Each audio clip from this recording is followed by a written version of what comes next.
Good morning to each and every one of us. We are here to honor our God the Father and our Lord Jesus Christ who gave His life for us. And let us welcome His Holy Spirit in our midst that we may worship Him in spirit and in truth. Praise the Lord. Greatest day in history. Death is beaten, you have rescued me. Sing it out, Jesus is alive. The empty cross, the empty grave. Life eternal, you have won the day. Shout it out, Jesus is alive.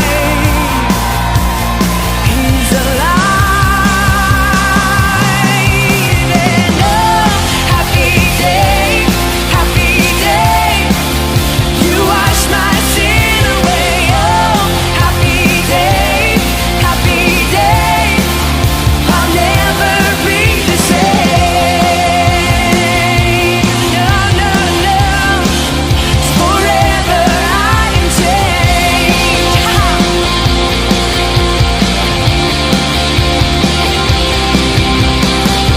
When I stand in that place, free at last, meeting face to face, I am yours, and Jesus, you are mine.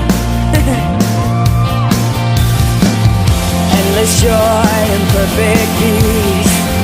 Earthly pain finally will cease. Celebrate, Jesus is alive. He's alive. And oh, happy day, you wash my sin away. Oh, happy day, I'll never be the same. Oh, happy day,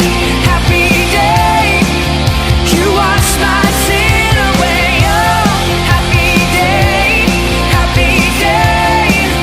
I'll never be the same.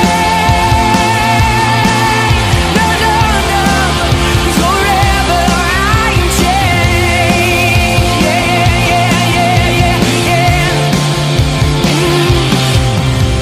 And oh, what a glorious day, what a glorious way that you have saved me. And oh, what a glorious day, what a glorious name, Jesus. And oh, happy day, you wash my sin away. Oh, happy day, I'll never be the same. No, no, no, no, forever I am changed by your blood, by your grace, oh God. Forever I am changed. I can't stay the same. No, no, no, no, forever I am changed. Yeah, yeah, yeah, yeah.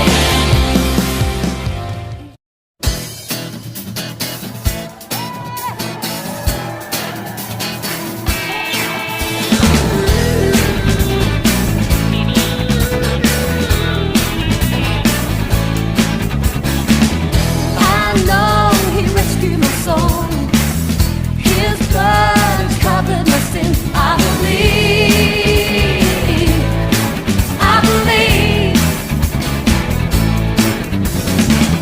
My shame is taken away. My pain is healed in His name. I believe.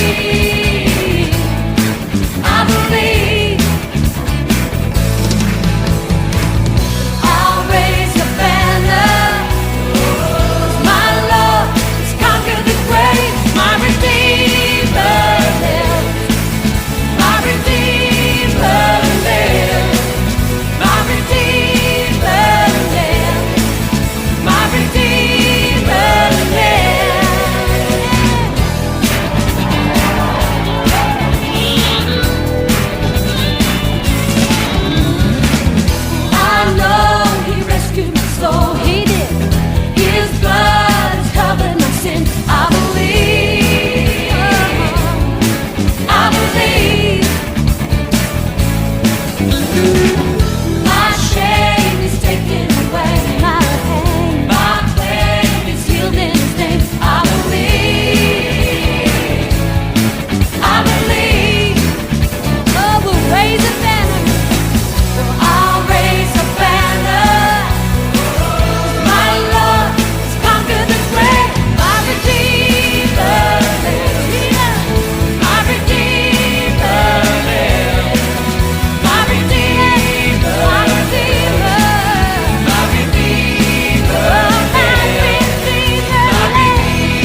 Hallelujah.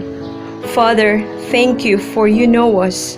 Thank you for giving your Son, our Lord Jesus Christ, as the sacrifice for us all.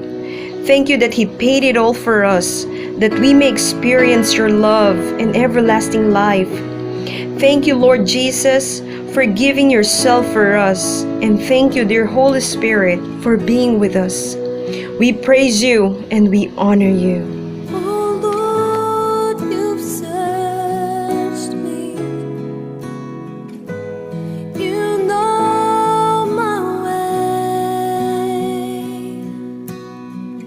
Even when I fail you, I know you love me. Your holy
Thank you for the cross, Lord.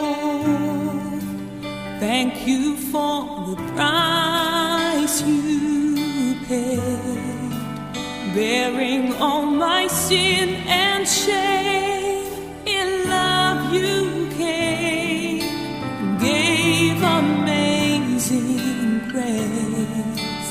Thank you for this love, Lord. Thank you for the nail-pierced hands, washed me in your cleansing flow. Now all I know, your forgiveness and embrace. Worthy is the Lamb.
Good morning po. Isa pong magandang pagbati po ng Happy Easter or Happy Resurrection Day. Sa umaga pong ito, tayo po ay mag-aaral ng salita ng Panginoon patungkol sa resurrection. May topic isa na pinamagatan ko, The Promise on the Empty Tomb. Sige, let's pray. Ama, maraming salamat po sa umagang ito, sa pagkakataong binigay niyo pumuli sa amin. Ngayong araw na to, Lord, amin pong inaalala yung araw, Lord, ng inyong pagkabuhay, na muli inyong pagkabuhay dito sa lupa. Na bago po kayo umakyat sa langin, Lord, binigyan niyo po kami, Lord, ng pag-asa. At ito po yung amin pong dalangin po namin na mas lalo naming maintindihan kung gaano kahalaga po ito. Dahil alam po namin, sa panahong ito, dumaraan kami, Lord, sa matinding krisis patungkol sa coronavirus. Hindi lamang po sa aming bansa, kundi sa buong mundo. Kaya ito po ang aming pong panalangin na samahan niyo po kami sa aming pong maiksing pag-aaral ng inyong salita patungkol po dito sa topic pong ito about the Resurrection Day. This is our pray in Jesus' name. Amen. Magandang umaga pong muli. Ngayon po ay let's open our Bible in Matthew chapter 28 verse 5 and 6. Ngunit sumagot ang anghel at sinabi sa mga babae, "Huwag kayong matakot, sapagkat nalalaman kong hinahanap ninyo si Jesus na ipinako sa krus. Wala siya rito, sapagkat siya'y binuhay. Tulad ng sinabi niya, halika kayo, tingnan ninyo ang dakong hinigaan niya." So, dito po sa pag-aaral na to, ginugunita natin muli yung panahon na kung saan nagkaroon ng pag-asa hindi lamang po tayo nang bubuhay ngayon, kundi yung mga nangyari po nung si Jesus po ay unang nabuhay. Kasi alam niyo naman po, sa panahon po ngayon, parang very timing po yung pangyayari na ito po yung panahon na lahat tayo umaasa, lalong-lalo na po yung coronavirus, mawala na or totally mataboy ng hangin, mag-subside at huli na ulit bumalik yung ating buhay bilang maging normal ulit tayo. Balik na naman sa trabaho, yung mga ganyang bagay na ginagawa natin. Pero alam niyo po, sa panahon po ngayon, isang bagay po na inimpress sa akin ng Panginoon, kapag dumarating po yung panahon ng sineselebrate natin yung Easter Sunday, ito yung Resurrection Day, hindi na ganun kalalim yung pagkakaunawa ng mga tao rito. Yung sa iba nga, yung Resurrection Day, parang katulad na lang ng isang Bible story, or sa mga kabataan nga, or sa mga bata, ito na lang po ay isa na lang Bible story na pinapanood or nakikita nila sa TV, sa video, tuwing Holy Week. Alam nyo, isang nakakalungkot sa sitwasyon na pinagdadaanan natin. Sa kabila ng ganitong sitwasyon, sana, and this is my prayer, na sana yung ating pagkakaunawa dito sa Resurrection Day ay magkaroon ito ng muling buhay para sa atin. Magkaroon ulit tayo ng pag-asa. Alam nyo, ang buong mundo umaasa sa gagawing milagro ng Panginoon kung paanong mawawash out lahat ng coronavirus sa buong mundo. In fact, imbis na matapos or mag-subside, lalo pang dumami yung mga nadadagdagan na nagkakasakit. Hindi lang dito, may mga namamatay din sa iba't ibang bansa. Mabuti nga dito sa Pilipinas, mas medyo kakaunti yung mga casualties kumpara sa ibang bansa. Although marami na rin nagkakasakit sa atin, marami na rin yung namatay, marami rin naman nakaka-recover. Kasi alam niyo po, nakalimutan na natin marami siguro sa atin dito na, di naman, siguro ibang relihiyon na nakalimutan na nila kung ano at gaano kahalaga yung ginawa ng Panginoon, yung pinangako niya dun sa empty tomb. Nakalimutan po natin na ang simbolo ng empty tomb na ito ay ang krus napakababaw din ng pangkaunawa natin patungkol sa resurrection. Yung iba nga, parang baliwala na. Wala na yung significant ng resurrection day. Aaminin ko, dumating din ako sa punto na para bang katulad na lang ito ng simpleng araw. Yes, Holy Week ngayon, walang pasok.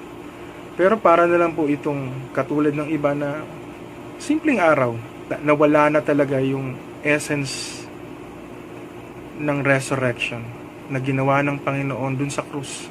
Kung paano na tinubos niya tayong lahat dun sa krus ng Kalbaryo at nabuhay siyang muli. Nais ko pong i-share sa inyo yung tatlong mahalagang aspeto o kahalagahan ng resurrection. Meron lang po akong tatlong bagay na i-share po sa inyo. Unang aspeto po na binigay po sa akin ng Lord, yung krus. Alam niyo po ba ang simbolo ng krus? Ito po ay simbolo or expression ng pagmamahal ng Panginoon dito sa atin. Sabi nga sa John 3:16, "For God so loved the world that He gave His only begotten Son, who shall ever believe in Him will not perish, but have an everlasting life." Sa Tagalog, sapagkat gayon na lamang ang pag-ibig ng Panginoon sa atin, ibinigay niya ang kanyang bugtong na anak upang ang lahat ng manampalataya at sumamba ay magkaroon ng kaligtasan. Marami siguro sa atin yung expression ng cross hindi na ganong kalalim. Pero alam nyo, kung lalo na sa panahon ngayon, maraming mga tao sa iba't ibang bansa, sa ating mga Kristiyano, parang baliwala na po ito eh. Pero alam nyo po, sa mga tao sa ibang bansa, nakita ko nga ron sa mga video like in sa Brazil, sa Spain, sa iba, sa Iran, ganun na lang po yung pagtanggap nila kung sa ating Panginoong Jesucristo at kung sa cross, yung pagsusurrender nila ng buhay at in-embrace nila yung bagong pananampalataya. Ito yung pananampalataya sa krus na ginawa ng ating Panginoong Jesucristo. Maraming pong kahalagahan ang ginawa ng Panginoon doon sa krus. Kaya lang, yung iba hindi na lang ganoon. Yung kanilang naging napakababaw na lang yung kanilang pagkakaunawa doon sa krus. Ang krus din po kasi is a symbol and a place where all the wounds of sins are healed. Naalala ko nung nandun po ako sa Living Waters. Every time na lahat po ng mga karamdaman namin emotional, we always surrender it at the cross. Sinosurrender namin dito, nilalapag namin doon, iniiyak namin doon. Kasi yun lang naman po talaga. Kasi ito yung cross na nagsisimbolo na tinapos na ng Panginoon yung lahat ng kapigatian natin, lahat ng mga sakit natin, tinanggap niya na po ito. Kaya every time na kami po ay, nung panahon po na yon, na meron kaming naaalalang mga abuse or whatever things na iniiyak namin, nilalagay po namin ito sa paanan ng cross. Ito kasi nagsisimbolize sa amin ng kagalingan, na nagsisimbolize sa amin ng pag-asa, nagsisimbolize sa amin ito na merong pag-asa. At kapag nilapit namin sa cross, nakakaramdam kami ng pagmamahal ng Ama, ng aming Panginoong Jesucristo. I hope etong simbolo ng cross, hindi ito mawala sa atin. Manatili pa rin ito. Yung iba nga, ginagamit ito na palamuti sa katawan. Yung iba naman, tinatato pa. At yung iba naman, ginagamit ito kapag meron silang makikibaka sa spiritual. Ginagamit nila ito. Yung ibang pananampalataya, ginagamit yung cross. Pero alam niyo po, sa atin, ang cross ay isang simbolo ng pag-asa at pagmamahal ng Panginoon sa atin. Pangalawa, isa po sa importanteng aspeto ng resurrection ay yung si Jesus Christ mismo. Jesus Christ our Messiah. Sabi nga sa Acts chapter 5 verse 42, araw-araw sa templo, sa mga bahay, sila ay hindi tumitigil sa pagtuturo at pagkahayag ng ebanghelyo na si Jesus ang Messiah, ang ating Panginoong Jesucristo, ang ating Messiah. Nung hindi ko pa nakikilala ang Panginoon, hinahanap ko yung katugunan ng mga tanong ko at na nagpapaalala sa akin ng lahat ng kapigatian na naranasan ko noon. Kung nakilala ko ang Panginoon, sabi nila, siya raw yung Misaya. Hindi ko nga alam kung ano yung Misaya. Yung pala, ito po yung matagal ng pinangako ng Panginoon na darating siya. Siya yung tutubo sa lahat sa atin. Siya po yung magbibigay sa atin ng pag-asa sa atin bilang mga, siya rin tutubo sa mga kasalanan ng tao. Alam nyo, naalala ko po yung movie na nito, yung Matrix. Na yung Matrix na yon, meron silang pinrapicide sa kanila. Na merong darating na manunubos at magpapalaya sa kanila. Ganon din po sa atin. Yung pangako ng Panginoon, lalo na ngayon. Si Jesucristo lang naman po ang pwedeng makapagbago ng sitwasyon natin ngayon. Ngayon, lahat naka-lockdown tayo. Extended pa hanggang April 30. Pero, mga kapatid, ano ba yung nararamdaman nyo? Sa tingin nyo ba yung misayang ito ng ating Panginoon Jesucristo na binigay na sa atin, dumating na siya? Pero yung iba hindi pa naniniwala. Pero ang Panginoon, uulitin niya na gusto niyang ipadama sa atin na siya pa rin ang Misaya, na siya pa rin ang sasagot sa mga tanong natin, sasagot sa ating mga problema sa pamamagitan ng panalangin natin sa Kanya. Na alam natin itong Resurrection Day na to, pag tayo sama-samang nanalangin, darating yung Misaya ulit sa atin. Atong Misaya na to, ito yung Misaya na pinangako na niya. Yung pangako na tayong lahat, hindi lang niya tayo tutubusin, kundi palalayain niya tayo, lalong-lalo na sa sitwasyon na pinagdadaan natin ngayon, na merong virus or coronavirus dito sa ating paligid, na hindi natin alam kung sino yung susunod, kung sino yung tatamaan. Pero ang lagi nating hinihiling, Lord, sana dumating muli yung katulad po ninyo, na sana dumating ulit yung pag-asa namin na mawala itong mga virus na to sa aming paligid at muli kami makapamuhay ng normal. Minsan sinasabi ng iba na itong coronavirus ginawa ng Panginoon, ibalanse niya yung mundo. Bakit kaya ganon? Kasi sa akin, based on my speculation, isa itong pag-ibigay sa atin ng panahon na muli tayong lumapit sa ating Panginoong Jesucristo. Ang ating Diyos ay isa rin siyang manggagamot. Jesus, the only hope for the global pandemic, for the COVID-19 problem. Totoo po yun. Siya po ang pag-asa natin, ang Mesaya at ang manggagamot na pwedeng gumamot sa lahat ng mga nagkaroon ng sakit at sa lahat ng merong nakaranas ng lahat ng mga pagsubok na ito na pinagdadaanan ng mundo, ng ating bansa. Walang iba kundi ang ating Panginoong Jesucristo. Siya yung ating pag-asa. Siya yung ating healer. Siya yung ating Misaya. Habang pinag-aaralan ko po ito, habang inuunawa ko kung ano yung susunod na mangyayari sa mga susunod na panahon, lagi kong pinapanalangin, hindi lang po yung aking pamilya, yung aming mga kapitbahay. Dati hindi ko pinapanalangin kapitbahay ko Dati hindi ko pinapanalangin yung wala akong pakialam sa kapitbahay. Pero alam niyo po, ngayon, hindi lang po ako. Kasi dati pinapanalangin ko lang pamilya ko. Pinag-concern ko lang pamilya ko. Saka yung mga kakilala ko, kaibigan ko. Pero ngayon, lagi kong pinapanalangin ang aking mga kapitbahay. Alam niyo kung bakit? Kasi hindi man ako magkaroon ng coronavirus ngayon, what if kapitbahay ko magkaroon? May possibility itong mahawa kami. So, wala akong choice kundi pag-pray ko din sila. Nakakatulong din po ito, hindi lang po para sa atin. This time, nilalawakan, pinibigay sa atin ng Panginoon yung pagkakataon na parang lawakan natin yung ating pagmamahal. Hindi lang yung ating paligid, hindi lang ating mga kilala, kamag-anak, kaibigan, ang ating pong pinapanalangin. Mahalaga din po, panalangin din natin yung ating mga kapitbahay, lalo na po sa ganitong klaseng sitwasyon na pinagdadaanan natin. Alam niyo yung pangatlo na aspeto ng resurrection, an empty tomb. Yung mismong empty tomb, kasi it symbolized the hope. It symbolized the hope of mankind. yung pag-asa ng buong mundo. Every time na ngayon po, pinaalala sa akin ng Lord. In fact, sabi niya sa akin, alam mo ba ang ibig sabihin ng empty tomb sa panahon ngayon? That Christ is risen for our fears against coronavirus. He is risen against the spirit of death and is risen to destroy the works of the devil in the family.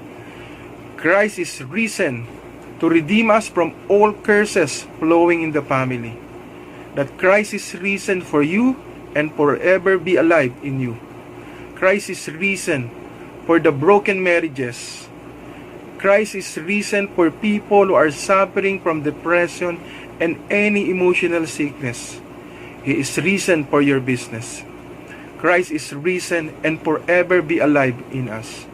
Alam nyo, nung dinideclare ko po ito, bigla, ang dami kong naintindihan, marami akong naalala.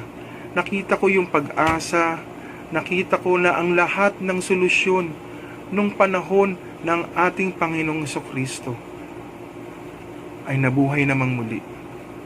I hope itong pag-aaral na ito mas lalong magbigay sa atin ng paalaala ng ating pag-asa. Wala pong iba kundi ang ating Panginoon sa krus nung namatay siya sa krus ng Kalbaryo at siya'y nabuhay namang muli. Maraming salamat po. Tayo po isama-samang manalangin. Ama, maraming salamat po sa pagkakataong ito na binigay niyo po sa amin na kami po ay nagkaroon ng pag-aaral ng salita ninyo. Dalangin po namin, Ama, na ang pag-asang ito na hindi lang po sa pinagdadaanan namin pong pagsubok dito po sa pandemic na ito sa aming bansa at sa buong mundo. Lord, lahat po kami makarealize na mayroon pong pag-asa na ikaw po ay nabuhay namang muli para dito, Panginoon, sa pandemic na ito na dumating sa amin. Na ikaw, Lord, ay nabuhay para sugpuin ang virus na ito. Wala kaming sinisisi kung kanino galing ito, Panginoon. Ang nais po naming panalangin palagi, Lord God, na lahat kami mag-survive, lahat po kami hindi maapektuhan, lahat po kami ay muli magkaroon ng pag-asa. Dahil ikaw, Lord, ay nabuhay para sa amin. Ikaw po ay nabuhay para gapiin ang lahat ng gawa ng kaaway, lalong-lalo po yung spirit of death na umiikot sa aming paligid. Ito pong aming panalangin at samo sa pangalan ni Jesus. Amen. Amen.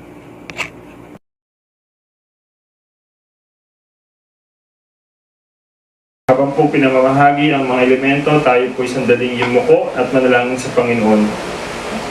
Panginoon namin banal na makapangyarihan sa lahat. Maraming pong salamat, Panginoon, sa pag-ibig nyo sa amin. Napakadakila, Panginoon, at napakabanal ng iyong pangalan. Karapat dapat kang purihin, Panginoon, at alalahanin sa aming buhay, Panginoon. Marami pong salamat sa kapatawaran ng aming mga kasalanan. Salamat po sa pagtubos, Panginoon. At kami ay minarapat nyo na makibahagi, Panginoon, at alalahanin ang dakilang sakripisyo at paghandog ng iyong sarili para sa aming lahat. Kaya, Panginoon, patawarin niyo po kami, Panginoon, at patuloy na kami ay nagpapasiyasat sa iyo. Pakalinisin niyo po kami, Panginoon, O God, at gawin niyo po, Panginoon, kaming karapat-dapat sa iyong banal na harapan. Ano mang karumihan ng aming mga kasalanan, sindumi man ito ng putik, ngunit ito, Panginoon, ay nilinis mo, puti ng bulak at ng ulap, Panginoon. Marami pong salamat, Panginoon, sa pag-ibig na ito, na siyang tunay, wagas, at banal sa lahat. Kaya tawakan natin ngayon ang tinapay at ang juice na siyang kumakatawan sa katawan at dugo ni Kristo. Sapagkat tinanggap ko sa Panginoon at ibinibigay ko naman sa inyo na ang Panginoong Hesus ng gabing siya'y pagkanulo ay dumampot ng tinapay at nang siya'y makapagpasalamat ay kaniyang pinagputol-putol at sinabi, "Ito ang aking katawan na pinagputol-putol dahil sa inyo. Gawin ito bilang pag-aalaala sa akin. Panginoon, marami pong salamat sa pagkakataong ito na aming inaalala ang ginawa mo sa krus ng Kalbaryo. Ang tinapay nito na siyang sumisimbolo ng iyong katawan, na siyang binayubay, pinahirapan, at pinako sa krus para sa katutubos ng aming mga kasalanan. Marami pong salamat, Panginoon. At patuloy, Panginoon, ay paalala niyo po sa amin ito ang dakilang pag-ibig nito. At higit naming maunawaan at bigyang pahalaga, bigyang respeto, at bigyan ng pag-alaala may pagdakila sa pangalan mo ang mga bagay nito. Salamat pong muli sa pangalan ni Jesus. Amen. Sabay-sabay natin kainin ng tinapay.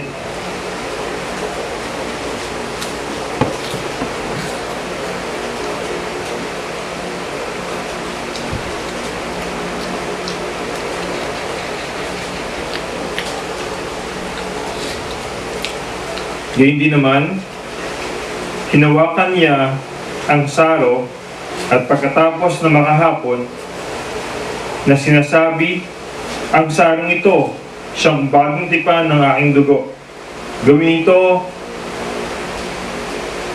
sa tuwing kayo iinom sa sarong ito, ay pinapaalala ninyo ang kadakilaan ng Panginoon at ang kanyang pagkamatay para sa ikatutubos ng lahat ng ating mga kasalanan. Sa pangalan ni Jesus. Amen. Sabay-sabay natin inumin.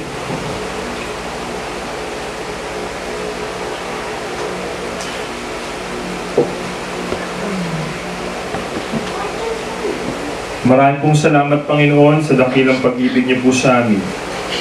At sinabi mo po, Panginoon, sa inyong salita, tuwing kakanin ninyo ang tinapay nito at inuman niyo ang sarong ito, ay pinapahayag ninyo ang pagkamatay ng Panginoon hanggang siya'y muling dumating.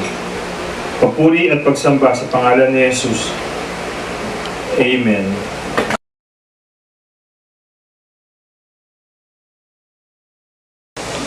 Panginoon, marami pong salamat, Panginoon, sa araw na ito na binigay niyo po sa amin, Panginoon, upang malaman ang iyong salita, ipahayag sa amin, Panginoon, at malinawan kami sa tulong ng Banal na Espiritu.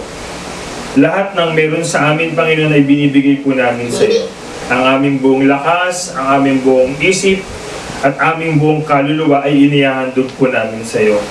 Lord, alam po namin hindi namin ito magagawa at makakayanan kung pagtutuunan namin ang aming sariling kalakasan at aming sariling karunungan. Ngunit ibinibigay namin ito sa iyo bilang isang aming Panginoong banal, makapangyarihan, ng may alam ng langit at ng lupa. The Lord bless you and keep you. The Lord make His face shine upon you and be gracious to you. The Lord lift up His countenance upon you and give you peace. May the God of endurance and encouragement grant you to live in such a way, harmony with one another, live in harmony with one another, according to Jesus Christ. Together, you may be with one voice, glorify the God, the Father, Lord Jesus Christ. Ang lahat ng ito, Panginoon, ibinibigay po namin sa iyo. Baunin po namin, O Diyos, ang kasiyahan taglay na nanggagaling sa iyo, ang kalakasan na nanggagaling sa iyo, at ipamuhay namin ang iyong salita. Ikaw ang aming pinupuri, pinasasalamatan, sinasamba, dinadakila. Sa pangalan ni Jesus, Amen. Amen. God bless you all.